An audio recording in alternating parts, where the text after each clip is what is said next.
हर पल जियो ड्रामा शिकंजा बन चुका है बहुत ही ज़्यादा इंटरेस्टिंग। उसमें हमें दिखाया जाएगा कि जैसे ही उन लोगों की गाड़ी का एक्सीडेंट होता है तो वहाँ पे ज़ारून आ जाता है और ज़ारून जो होता है उन लोगों को बचा लेता है।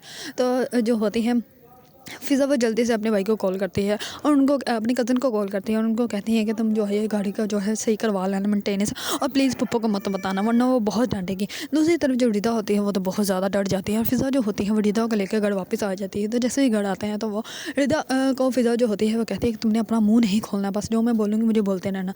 इतने में उसकी पप्पो आ जाती है और वो कहती है कि क्या हो गया, इतना टाइम क्यों लगा लिया तुम लोगों ने। इस पर जो होती है फ़िज़ा वो कहती है कि हम लोगों ने तो तय किया था कि आज इस दुपट्टे को पिक करवा के ही घर वापस आना, लेकिन वहाँ की लाइट ऑफ हो गई और जब हम लोग घर वापस आ रहे थे उसके बाद फिर गाड़ी का एक्सीडेंट हो गया, बल्कि गाड़ी की जो है वो ब्रेक फेल हो गई थी।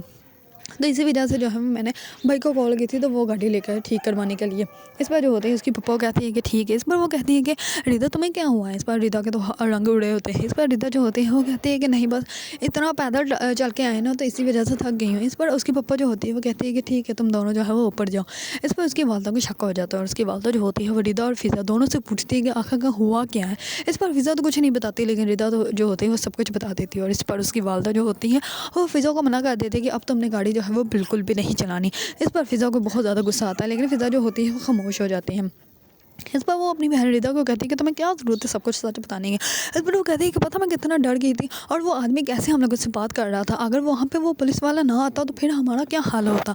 इस पर जो होती है फिर वो कहती है कि हाँ ये बात तो है, मुझे नहीं पता था कि हमारे पुलिस वाले जो हैं वो इतने अच्छे भी हैं। इस पर जो होती है फिज़ा वो अपने कज़न्स के पास आती है और आकर कहती है कि कितने पैसे लगे। इस पर वो कहता है कि पैसों को तुम छोड़ो, बस काम हो जाएगा, ठीक है, इतना भी कोई नुकसान नहीं हुआ था। और वो ड्राइवर ही क्या जो गाड़ी का एक्सीडेंट ना करे। इस पर जो होते हैं फिज़ा वो अपने कज़न से माफ़ी मांगती है। इस पर उसका कज़न जो होता है वो कहता है कि छोड़ो यार, क्या सॉरी तुम कर रही हो, तुम बस अपनी ड्राइविंग पे तवज्जो दो। इस पर वो कहते हैं कि अब मैं कहाँ अपनी गाड़ी को हाथ लगा सकती हूँ, मम्मा को सब कुछ पता चल गया है। तो इस पर जो होता है उसका कज़न वो कहता है तो आंटी को बताया किसने। इस पर वो कहती है कि आपकी होने वाली फ्यूचर वाइफ ने, रिदा ने, और किसने बताया होगा। इस पर वो कहता है कि हाँ अभी वो तो बता सकती है। इतने में फ़िज़ा की पप्पो आ जाती है और वो फ़िज़ा को कहती है कि भाई मैंने जो है वो अपनी दोस्त के घर जाना और तुम लोग भी रेडी हो जाना, तुम लोग भी जा रही हो। इस पर फ़िज़ा जो होती है वो कहती है कि हम लोग भी जा रहे हैं। इस पर उसके पापा कहते हैं कि हाँ भाई मेरे दोस्त ने सब लोगों को इन्वाइट किया है तो तुम लोग भी अच्छे से रेडी हो जाना। इस पर सब लोग जो होते हैं वो रेडी होकर पहुँच जाते हैं रानी के घर और रानी की वालदा जो होती है वो रानी को कहती है कि तुम भी सबसे मिल लेना। इस पर वो कहती है कि ठीक है मामा, जब आ जाएंगे तब मैं रेडी होकर आ जाऊँगी और मिल लूँगी। इस पर जो होती है रानी पहले तो रेडी होती नहीं, सब लोग जैसे ही आ जाते हैं तो उसकी वालदा जो होती है वो सबसे मिलती है, सब लोग बहुत ज़्यादा खुश होते हैं। अब जैसे ही उसकी वालदा जो होती है वो ज़रून से मिलवाती है तो फ़िज़ा तो डर जाती है कि कहीं ये सब कुछ बता ही ना दे। इस पर सब लोग जैसे ही अंदर जाते हैं तो फ़िज़ा जो होती है वो कहती है कि थैंक यू, आपने हम लोगों को बचा लिया था और हमें तो पता ही नहीं था कि इतने अच्छे पुलिस वाले भी हमारे जो है डिपार्टमेंट में हैं। इस पर जो होता है ज़रून वो कहता है कि सारे पुलिस वाले ही बहुत अच्छे होते हैं। इस पर वो कहता है कि चलें आप बैठे, मुझे ज़रूरी काम है तो मैं बाद में आपसे मिलता हूँ। इस पर वो अपने काम के लिए चल जाता है और इस पर फ़िज़ा जो होती है वो रिदा को कहती है कि बच गए कहीं कहीं, अगर ज़रून जो है वो सब लोगों को कुछ ना कुछ बता देता तो हम लोगों की तो आज वाट लग जानी थी।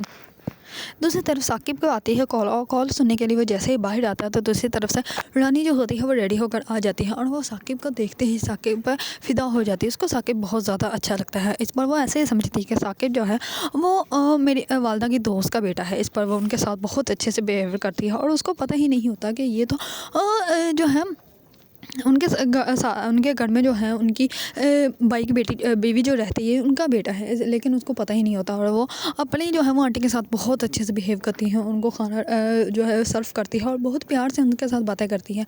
इस पर जो होती हैं वो बार बार साकिब को भी देख रही होती है और उसकी बहनें जो होती हैं फ़िज़ा और रिदा, वो दोनों, उन दोनों को भी पता चल जाता है कि रानी जो है वो साकिब भाई को बहुत पसंद करने लग पड़ी है और साकिब भाई भी जो है वो भी उसको पसंद कर रहे थे। इस पर जैसे ही वो लोग घर आते हैं तो फ़िज़ा जो होती है वो कहती है कि मैं बिल्कुल भी साकिब भाई के साथ जो है वो उस रानी को बिल्कुल भी बर्दाश्त नहीं कर सकती। इस पर रिदा जो होती है वो कहती है कि यार तुम ऐसा क्यों कह रही हो, वो अच्छी थी और मुझे कोई भी ऐसा नहीं उसमें बुरा लगा कि तुम्हें जो है वो पसंद ना आई हो। इस पर जो होती है फ़िज़ा वो कहती है कि हाँ तुम्हें तो पसंद आई हो अगले, लेकिन मुझे वो बिल्कुल भी पसंद नहीं है। वो कैसे, वो सिर्फ पप्पू के आगे पीछे ही घूम रही थी, उनसे ही बात कर रही थी, हम लोग उससे तो वो बात ही नहीं कर रहे थे, जैसे हम लोग नज़र ही ना आ रहे हो। इस पर वो कहती है कि ऐसे कोई बात नहीं, उसकी वालदा भी बहुत अच्छी थी, उसने तो हम लोगों से बात की ना। इस पर वो कहती है कि वो सिर्फ कवर कर ली थी कि उनकी बेटी का बिहेवियर जो है वो सबको समझ ना आ जाए। मेहमानों के जाने के बाद रानी जो होती है वो अपनी वालदा को बताती है कि उसे साकिब बहुत ज़्यादा पसंद है। इस पर वो कहती है कि साकिब जो है वो उसका बेटा नहीं है, बल्कि वो तो ताहिरा के बेटा है। इस पर वो कहती है कि अच्छा, लेकिन जो भाई वो अपनी वालदा की माने या ना माने, लेकिन वो अपनी पप्पा की ज़रूर मानता है और ये अंदाज़ा मैंने लगा लिया है। इस पर उसकी वालदा जो होती है वो कहती है कि तुम उस घर में जाओगी और वो भी उस मेरी सहेली के होते हैं, तो तुम वहाँ पर बिल्कुल भी एडजस्ट नहीं कर सकती। इस पर वो कहती है कि क्या हो गया मम्मा, पहले तो आप अपनी दोस्त की बड़ी तारीफ़ों के पुल बांध रही थे और अब क्या हो गया। इस पर वो कहती है कि वो मैं अभी भी बांध सकती हूँ, लेकिन मुझे उसके बिहेवियर का पता है, वो भी बिल्कुल तुम्हारी तरह है। अगर तुम किसी को बर्दाश्त नहीं कर सकते तो वो भी किसी को बर्दाश्त नहीं कर सकती। इस पर जो होती है रानी वो कहती है कि बस आप मुझे एक दफ़ा उनके घर जाने तो दें, उसके बाद मैं आपको बताऊँगी। सुबह होते ही उसकी वालदा जो होती है वो डाइनिंग टेबल पर जो है सब लोगों से बात करती है कि मुझे जो है साकिब बहुत ज़्यादा पसंद है और मैं सोच रही हूँ कि साकिब के साथ ही रानी का रिश्ता जो है वो तय कर दूँ। इस पर उसके वालिद बहुत ज़्यादा गर्म हो जाते हैं और वो कहते हैं कि नहीं, तुम तो बस ये चाहते हैं कि अपनी बेटी को एक बोझ की तरह उतार के फेंक दूँ। इस पर वो कहते हैं कि क्या हो गया है, मैं भी उसकी असल माँ ही हूँ, कोई नकली माँ नहीं हूँ जो आप मेरे साथ ये बिहेव करते हैं। इस पर जो होता है ज़ारून वो कहता है कि बाबा आप मामा को बात तो करने दें, हो सकता है कि कोई अच्छा ऑप्शन हो। इस पर जो होते हैं उसके वालिद वो कहते हैं कि हाँ, तुम बस मुझे हथकड़ियाँ लगा दो। इस पर वो कहता है कि बाबा ऐसी कोई बात नहीं, मैंने तो जस्ट एक बात की है।